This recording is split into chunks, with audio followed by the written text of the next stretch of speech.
Hello दोस्तों, कैसे हैं आप। जैसा कि मैंने आपसे बोला था कि मैं कुछ नया लाने वाला हूँ अभी आपके लिए। तो दोस्तों, नया ये है ना कि जैसे आजकल मैं जब देखता हूँ ना कि लोग अपने करियर को लेके काफ़ी भाग दौड़ में लगे रहते हैं। लोग अपने नई ऊंचाइयों पे अपने करियर में पहुंचना चाहते हैं, जो कि अच्छी बात है, पहुंचना भी चाहिए। और सबके लाइफ में स्ट्रगल है, चाहे वो एक गरीब आदमी हो, चाहे वो एक अमीर आदमी हो, या एक मिडिल क्लास फैमिली मैन हो लाइक मी।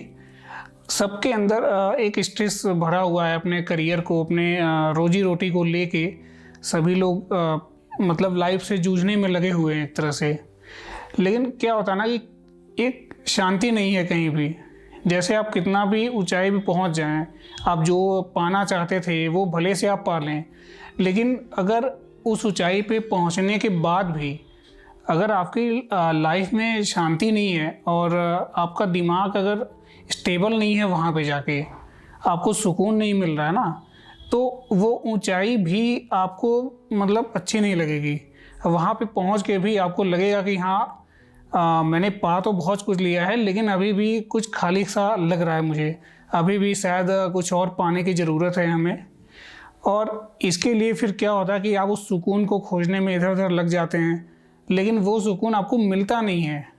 क्योंकि क्या होता है कि जो सुकून आप बाहर खोज रहे हैं ना, वो सुकून आपके अंदर ही पहले से ही मौजूद है। लेकिन बस ज़रूरत ये है कि आपको उसे देखना पड़ेगा कि उसे आप पाएँ कैसे। तो उसके लिए क्या होता है ना कि फिर आप इधर उधर जब रिसर्च करना शुरू करते हैं, जैसे जो हाई मिडिल क्लास और हायर लोग हैं, हायर सोसाइटी के जो लोग हैं, वो क्या करते हैं कि बड़े बड़े किताबें पढ़ते हैं, जो शायद फॉरेनर राइटर्स की किताबें पढ़ते हैं। लेकिन दोस्तों, स्ट्रगल सबकी लाइफ में है, चाहे वो अमीर हो या गरीब हो या मिडिल क्लास फैमिली मैन हो, सबके लाइफ में स्ट्रगल है। और सभी लोग अपने अपने स्ट्रगल से लड़ रहे हैं, ठीक है। और सबको शांति की ज़रूरत है, सबको एक सुकून चाहिए होता है, सबको एक लाइफ में ठहराव चाहिए होता है। लेकिन क्या होता है कि सभी लोग वो बुक्स लेके नहीं पढ़ सकते, क्योंकि ज़्यादातर अगर आप फॉरेनर्स की बुक पढ़ते हैं वो इंग्लिश में ही रहेंगी, आपको हिंदी में बहुत कम मिलेंगी। और सभी लोग उसको ना तो ख़रीद सकते हैं, ना तो उसको देख के पढ़ के समझ सकते हैं। और चूँकि हमारे जो हिंदू धर्म में वैसे इतनी किताबें, इतने जो शास्त्र हैं, वो आपको रास्ता दिखाने के लिए ही काफ़ी हैं। तो मेरा तो मानना ये है कि अगर आप बाहर की किताबें पढ़ रहे हैं तो उससे अच्छा है कि पहले आप अपने यहाँ अपने जो ऋषि मुनियों ने जो किताबें लिखी हुई हैं ना, उनको पढ़ें। लेकिन क्या होता है कि हमारे धर्म में 4 वेद हैं, 6 शास्त्र हैं और 18 पुराण हैं। इसके अलावा भी और न जाने कितने सारे दर्शन शास्त्र हैं। ये सब पढ़ने के लिए इतना ना तो किसी के पास समय है और ना ही कोई इतना कभी समझ सकता है, क्योंकि सारे जो शास्त्र वगैरह हैं वो सारे संस्कृत में हैं, ठीक है। तो उसके लिए क्या है ना कि केवल मेरे हिसाब से जो केवल 2 किताब ऐसी है, हमारे 2 जो अनमोल रत्न है, एक है श्रीमद् भगवद गीता और एक है श्री रामचरितमानस। अगर आप केवल इन दोनों को पढ़ के और समझ लेते हैं और अपने लाइफ में उसको अप्लाई करते हैं ना, तो उसी से ही आपको एक सुकून मिलता है, एक शांति मिलती है। ऐसा नहीं है कि आप लाइफ का स्ट्रगल करना छोड़ देंगे कि हम एकदम संतोषी आदमी बन गए, अब हमें कुछ नहीं चाहिए लाइफ में। नहीं, ऐसा नहीं होना चाहिए। आप लाइफ में स्ट्रगल करते रहिए, लेकिन स्ट्रगल करने के बाद भी एक जो स्ट्रेस होता है, अगर वो आपके ऊपर हावी हो जाता है तो वो आपको आगे बढ़ने से रोकने लगता है, ठीक है। उस स्ट्रेस को अपने ऊपर हावी होने से रोकने के लिए हमें एक आध्यात्मिक ज्ञान की बहुत ज़रूरत होती है।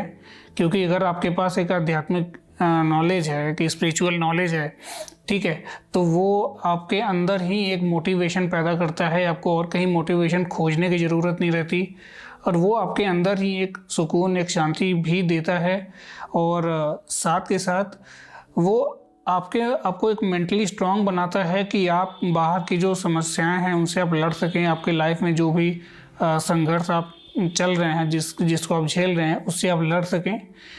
और ये सब चीज़ें बहुत ज़रूरी होती हैं हमें आगे बढ़ने के लिए, क्योंकि जब हम आगे बढ़ रहे होते हैं हमें काफ़ी सारे स्ट्रगल का सामना करना पड़ता है।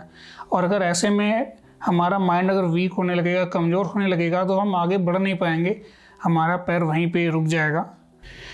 तो उसके लिए फिर मैं, जैसा कि मैं 6-7 साल से पिछले मैं लगभग हर साल ही मैं श्री रामचरितमानस का मैं पाठ करते रहता हूँ। मतलब अकेले ही चाहे 1-2 दोहा ही पढूँ मैं, लेकिन अर्थ सहित मैं पढ़ता हूँ और उसको फिर अपने लाइफ में अप्लाई करता हूँ। लेकिन जब मैं बाहर की दुनिया में जब जाता हूँ, लोगों से मिलता हूँ, तो फिर पता चलता है कि परेशान तो सभी लोग हैं, स्ट्रगल सभी लोग कर रहे हैं, स्ट्रगल मैं भी कर रहा हूँ। लेकिन एक जो माइंड सेट होता है ना, वो कई लोग क्या करते हैं कि काफ़ी निगेटिविटी अंदर आ जाती है कि यार ये कैसे होगा, वो कैसे होगा, या फिर कुछ अच्छा नहीं हो रहा है लाइफ में। तो ये सब चीज़ें जो होती हैं वो सब दूर होनी काफ़ी ज़रूरी है। और वो दूर करने के लिए आपको कहीं और किसी और की बाहर की कुछ किताब पढ़ने की ज़रूरत नहीं है, या कुछ इधर उधर देखने की ज़रूरत नहीं है।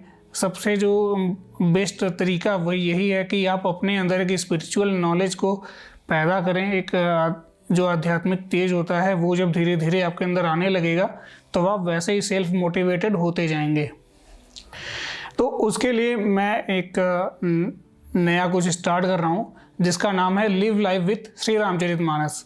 यहाँ पे मैं क्या करूँगा कि अभी जो आज की जो समस्याएं हैं, जो आज की जो स्ट्रगल्स हैं, उनका सॉल्यूशन मैं निकालने की कोशिश करूँगा श्री रामचरितमानस से, ताकि आप उसको अपने लाइफ में अप्लाई करके एक जो मेंटल जो वीकनेस है उसको आप दूर कर सकें, और अपने लाइफ की जो स्ट्रगल है उसको करते रहें और आगे बढ़ते रहें, आपका पैर कहीं रुकने ना पाए। ठीक है। और यहाँ पे कोई मैं ऐसा कि कथा नहीं सुनाने वाला हूँ आपको, जैसे कोई मैं कथावाचक नहीं हूँ कि मैं आपको कथा सुनाऊंगा यहाँ पे, या फिर कोई ऐसा नहीं कि केवल भजन और भक्ति वाली बातें होंगी। मैं श्री रामचरितमानस से जो भी कुछ है, जो भी ज्ञान है, जो कि हमें अपने रियल लाइफ में उसको अप्लाई करना चाहिए, उसको रियल लाइफ में अप्लाई कैसे कर सकते हैं, मैं वो चीज़ आपको बताऊंगा। ठीक है। तो इसके लिए आप बने रहिए मेरे साथ, और इस चैनल को आप सब्सक्राइब कीजिए, वीडियो को शेयर कीजिए, और ज़्यादा से ज़्यादा लोग जितना आप सब्सक्राइब करेंगे, जितना वीडियो आप तक पहुँचेगा, हम आगे जो भी कुछ लाने जा रहे हैं ना, उसका फ़ायदा भी आपको उतना ही ज़्यादा मिलेगा। ठीक है। तो जुड़े रहिए हमारे साथ, मिलते हैं आपको अगले वीडियो में। जय हिंद।